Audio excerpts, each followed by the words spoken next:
هغه کسان چې د الله د پیغمبر سنت ترک وي قبر کې به د قبلې نه مخ اوښتي. ولې سبب چشتي وجه چشتي چې د قبلې نه به مخ اوښتي.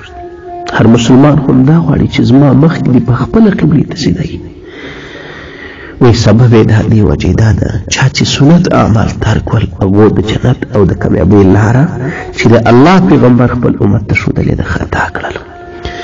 نو دا یقیني خبره ده، تجربه او مشاهده هم دا وایي چې ته ځې هندوستان ته او لاره ده بل ملک ونیسي، ته هندوستان ته نشې تللی. چې ته ځې سعودي عرب ته مکې معظمې ته د حج لپاره او لاره د هندوستان ونیسي نو ته به هندوستان ته تللی سې، په دې لاره به سعودي عرب ته نشې تللی، ځکه وی لاره یې خطا کړله. علامه ابن رجب حنبلي رحمه الله ته یو کس راغلی وی هغه سړي ورته ویل قربان صاحبه زه توبه وباسم.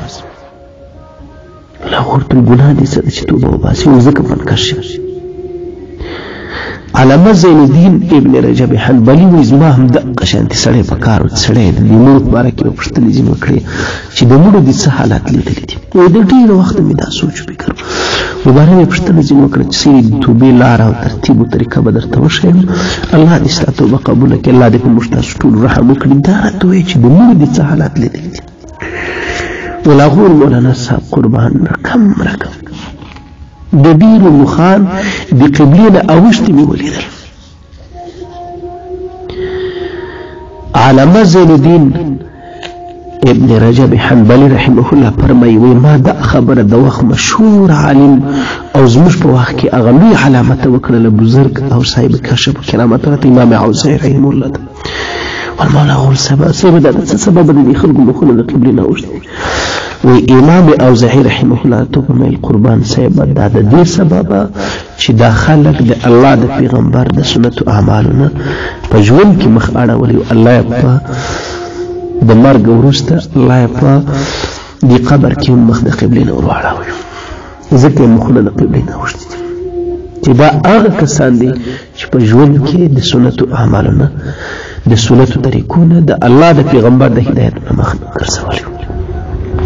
علماء فرمای وای تاسو راسي صحابه کرام ته وګورئ الله څنګه کامیاب کړل. صحابه کرام ته دې اهمیت نه درلودي چې دا لوی سنت دی که کوچنی سنت دی، دې اهمیت ورته درلودي چې زما ټول ژوند د الله د پیغمبر پر سنتو باندې تېر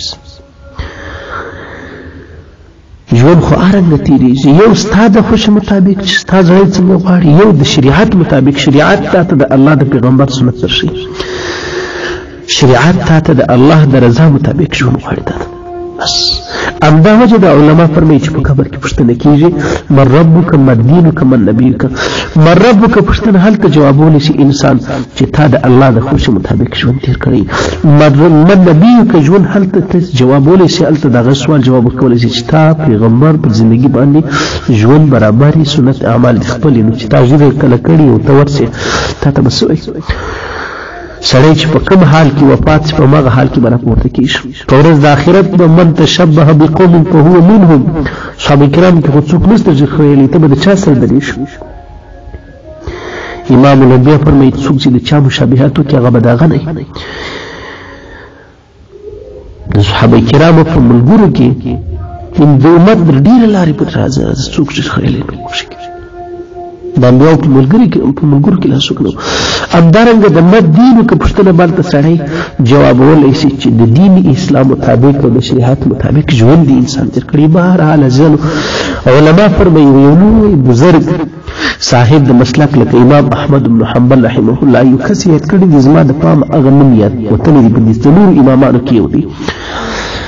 وایي دې په آخر کې د عمر امام الانبیا ولیدي په خوب کې و باره ورته ویل چې د الله پیغمبر قربان ما ته دعا وکړه چې الله رب العزت مې د ایمان سره مرګ نصیب کړي. وی د الله پیغمبر څو واره ورته وویل چې داسې وایه چې الله مې د ایمان او د سنت سره مرګ نصیب کړي. علما فرمایي چې په سنتو طریقو باندې ژوند کوي ایمان سره به دې مرګ نصیب کړي. کله که څوک د دین مخ وګرځي نو مخ په قبر کې ولې د قبلې نه اوښتي؟ یقیني ده چې څوک سنت ترک وي هغو لاره د جنت او د کامیابۍ خطا کړل.